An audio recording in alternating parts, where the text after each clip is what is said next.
السلام علیکم سر، کیا حال ہے؟ ٹھیک ٹھاک ہیں؟ جی وعلیکم السلام ورحمۃ اللہ، ٹھیک ٹھاک، آپ سنائیں کیسے ہیں؟ الحمدللہ سر ٹھیک ٹھاک۔ سر آج میں تحریک لبیک کے بارے میں آپ کی جو رائے ہے وہ جاننا چاہوں گا کہ بحیثیت مسلمان تحریک لبیک کا موقف درست ہے یا حکومت کا درست ہے؟ تحریک لبیک کے موقف کے حوالے سے جو ہمارے پاس شروع سے اطلاعات آ رہی ہیں وہ یہ ہیں کہ تحریک لبیک کا موقف ہے کہ فرانس نے نبی پاک صلی اللہ تعالیٰ علیہ وآلہ وسلم کی شان میں جو سرکاری سطح پہ گستاخی کی تھی، تو تحریک لبیک نے یہ موقف اختیار کیا تھا کہ حکومت پاکستان اپنا احتجاج ریکارڈ کرواتے ہوئے ان کا جو ایمبیسیڈر ہے اسے جو ہے وہ ملک بدر کرے، اور میرے خیال سے تو یہ موقف ان کا بالکل جائز ہے اور ہونا بھی چاہیے۔ اگر بحیثیت مسلمان بات کی جائے تو مسلمان کے پاس اگر پوری زندگی میں کوئی سرمایہ ہے تو وہ صرف حضور نبی پاک صلی اللہ تعالیٰ علیہ وآلہ وسلم کی ذات سے محبت ہے یا عشق ہے۔ اگر حضور صلی اللہ تعالیٰ علیہ وآلہ وسلم کی ذات کو اسلام میں سے نکال دیا جائے تو ہمارا دین ہی مکمل نہیں ہوتا۔ پھر اللہ تبارک و تعالیٰ نے بھی جا بجا اس کا حکم دیا ہے کہ نبی پاک صلی اللہ تعالیٰ علیہ وسلم کی جان جو ہے یا آپ کی جو عزت جو ہے، آپ کی ناموس جو ہے، وہ مسلمان کے اوپر دیگر اعمال سے زیادہ فرض کی گئی ہے۔ اس میں بعض ایسے بھی علماء ہیں جنہوں نے فرمایا کہ عبادات میں کمی تو قابل قبول ہو سکتی ہے، لیکن نبی پاک صلی اللہ تعالیٰ علیہ وآلہ وسلم کی ذات کے بارے میں جب کوئی شخص کوئی بات کرے تو آپ کا اس کے ساتھ معاشی، تجارتی اور ہر طرح کا بائیکاٹ کرنا یہ مسلمان کو فرض ہے۔ بعض صورتوں میں تو اس کا قتل بھی جو ہے وہ فرض ہو جاتا ہے۔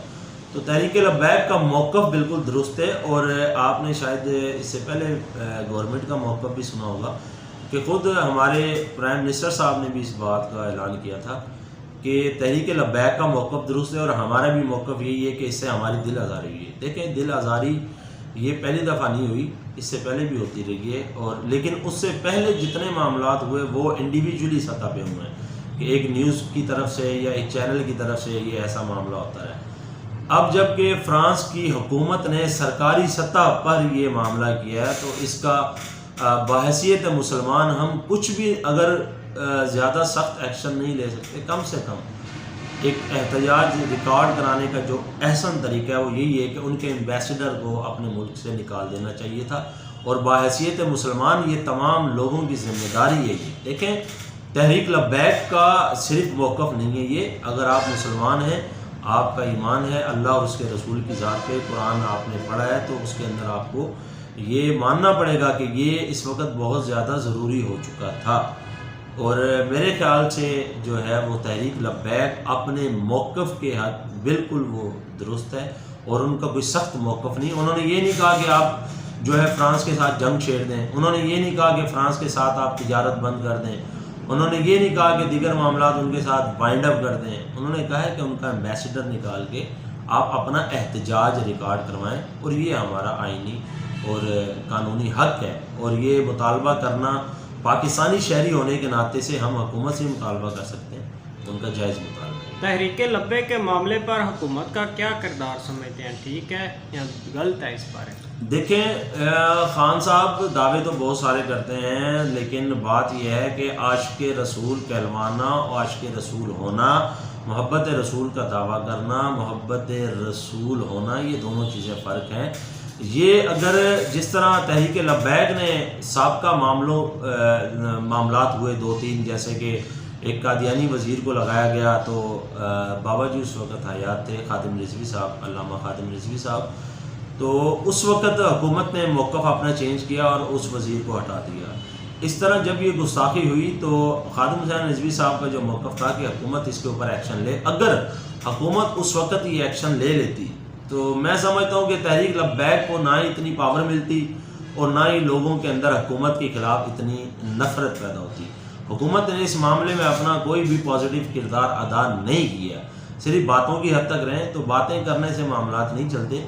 تحریک لبیک کے معاملے میں حکومت نے بہت زیادہ جو ہے نا وہ خاص طور پر تحریک لبیک کو جو دبانے کی کوشش کی گئی ہے۔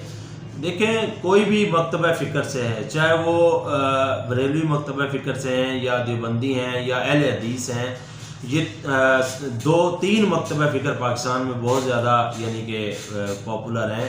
اس میں دیوبندی اور جو بریلوی مکتبہ فکر ہے یہ بہت بڑی اکثریت کے اندر ہے. اور اس پہ دونوں مکاتب فکر کا یہ اتفاق ہے کہ اگر انہوں نے گستاخی کیے تو ان کا ایمبیسڈر نکال دینا چاہیے. اس معاملے میں حکومت کا کردار جو ہے تحریک لبیک کو مزید جو ہے ایک تو پاپولر کر رہا ہے، اور دوسری بات یہ کہ تحریک لبیک اور عوام کے اندر ایک اشتعال پیدا کیا جا رہا ہے. اس لیے حکومت کا کردار اس میں تھوڑا سا نیگیٹو ہے، یا بر وقت انہوں نے اس پہ کوئی جو ہے اپنا لائحہ عمل تیار نہیں کیا. تو اس معاملے میں ان کا کردار جیسے دیگر معاملات میں ان کا نیگیٹو رہا ہے، یہ معاملہ بھی ان کے جو ہے ہاتھ سے وہ نکلتا چلا جا رہا ہے. تحریک لبیک کے مسئلے کا بہترین حل کیا سمجھتے ہیں؟ آپ کے خیال میں کیا ہے؟ دیکھیں، پہلی بات یہ ہے کہ جو حکومت نے پچھلے 2-3 مظاہروں کے دوران گورنمنٹ لیول پہ تشدد کے ذریعے دبانے کی کوشش کی ہے. انتشار جب بھی پھیلتا ہے کہ جب آپ کسی کو مارتے ہیں، ٹھیک ہے، تو اس کا بہترین حل یہی ہے کہ پاکستانی لوگ ہیں، مسلمان ہیں، اور انہوں نے 2 دفعہ آپ کے ساتھ ایگریمنٹ کیے ہیں، انہوں نے معاملے کا حل نکالا ہے. لیکن گورنمنٹ ہر بار طاقت کا استعمال کرنے کے بعد اگر اس چیز پہ آتی ہے، ٹیبل ٹاک پہ آتی ہے، تو یہ غلط طریقہ کار ہے. میں آپ کو ایک تھوڑی سی بات جو ہے نا اس میں مزید ایڈ کرتا چلا جاؤں. ہمارے یہاں پاکستان میں 3 صوبوں کے اندر انتشار پھیل چکا ہوا ہے. کون کون سے؟ بلوچستان کے حالات کسی سے پوشیدہ نہیں ہیں. جو لوگ حقائق سے باخبر ہیں انہیں پتہ ہے کہ بلوچستان کس لیول پہ جا چکا ہے ہمارا، اور وہاں پہ جو مخالف ایجنسیاں ہیں، جو انڈیا ہے، اس نے کس قدر اپنا جو ہے ان لوگوں کو اپنے ساتھ جو ہے مینٹلی طور پہ وہ لوگ ان کے ساتھ ہوئے، اور کتنا ہمیں دنگا فساد کا سامنا ہے. وہاں کے پی کے کے اندر ایک دفعہ جو ہے بہت بڑے لیول پہ گورنمنٹ کے خلاف ہو چکا ہوا ہے، اور سمجھ لیں ایک قسم کی بغاوت ہو گئی تھی. اس کے بعد کراچی کے اندر کیا حالات رہے. واحد صوبہ تھا ہمارا پنجاب جو پرامن لوگ تھے ابھی تک، لیکن اس معاملے میں انہوں نے بھی جو ہے، ظاہر سی بات ہے کہ یہ معاملہ ہی ایسا ہے، یہ کوئی لسانی فسادات نہیں ہے، یہ کوئی قوم پرستی نہیں ہے، اور نہ ہی اس میں کوئی سیاست ہو رہی ہے. یہ ایک پیور ایمان کا مسئلہ ہے اور مذہبی مسئلہ ہے، اور یہ ہر مسلمان کا مسئلہ ہے.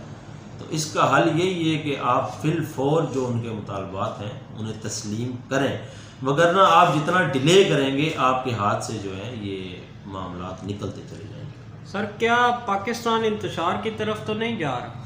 اگر یہ حالات رہے تو دیکھیں، میں آپ سے پہلے بھی عرض کر چکا ہوں، ایک مسلمان کے لیے حضور نبی کریم صلی اللہ تعالیٰ علیہ وآلہ وسلم کی ذات مبارکہ سے آگے کچھ بھی نہیں ہے.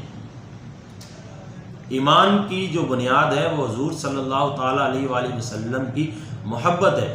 میں آپ سے ایک چھوٹی سی عرض یہ کرنا چاہوں گا کہ جب آپ فیس بک پہ یا ٹویٹر پہ یا جس جگہ پہ بھی سوشل میڈیا پہ جو لوگ عمران خان صاحب کے سیاسی جماعت سے وابستہ ہیں، اگر ان کے خلاف بات ہوتی ہے تو اس کا کس طرح رسپانس دیا جاتا ہے، ایون کہ ہاتھا پائی لڑائیوں تک نوبت آتی ہے اپنے ایک قائد کے لیے. تو یہ نبی پاک صلی اللہ تعالیٰ علیہ وسلم کا تو معاملہ ہی علیحدہ بھائی.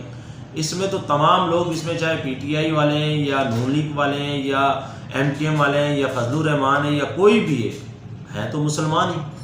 تو حضور صلی اللہ تعالیٰ علیہ وآلہ وسلم کی ذات کے معاملے پہ اگر یہ نہ کیا گیا تو یہ جو طبقہ اس وقت بریلوی مکاتب فکر ایک عرصہ دراز سے اس ملک میں، یعنی جب سے پاکستان بنا، پاکستان بنانے میں اس کے بعد مختلف طریقے چلیں، اس کے بعد آج تک پرامن طبقہ تھا. لیکن حضور نبی کریم صلی اللہ تعالیٰ علیہ وسلم کی ذات کے معاملے پہ میں نہیں سمجھتا کہ یہ بریلوی طبقہ خاموش رہے گا، کیونکہ سب سے زیادہ جو عشق رسول کا دعوے دار طبقہ ہے وہ بریلوی طبقہ ہے، اور یہ ہمارے پیران عظام ہیں. تو اگر دعویٰ کیا ہے تو اس میں سے 100 میں سے کم 20% لوگ تو وہ گورنمنٹ کے مخالف جائیں گے.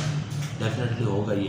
تو انتشار کی طرف بھی جا سکتا ہے. اگر ابھی بھی کول مائنڈ ہو کے آپ فیصلہ کریں، ان کو بٹھائیں ساتھ، ان کے ساتھ بیٹھیں، وہ آپ کے دشمن نہیں ہیں، تو انشاءاللہ حل نکل آئے گا. اگر نہ نکلا تو انتشار بھی پھیل سکتا ہے. ان حالات کو مد نظر رکھتے ہوئے پاکستان کا مستقبل آپ کو کیا نظر آ رہا ہے؟ دیکھیں، پاکستان کا مستقبل اس وقت یہ ہے کہ ہمیں جو سابقہ ادوار میں بھی ہم نے دیکھا، سب سے پہلی بات یہ کہ جب تک آپ اپنے فیصلے خود نہیں کریں گے اس وقت تک پاکستان کا کوئی مستقبل نہیں ہے.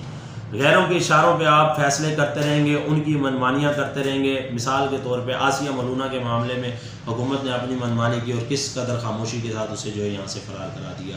آپ ان معاملات میں خاص طور پہ اور دیگر بھی دیکھیں، اس میں صرف یہ نہیں ہے، معاشی طور پہ بھی آپ کو اسٹینڈ لینا پڑے گا. آپ اگر جب تک اسٹینڈ نہیں لیں گے اس وقت تک آپ جو ہے وہ بہتری کی طرف نہیں جا سکتے. بہت شکریہ سر آپ کی رائے بہت کا. شکریہ.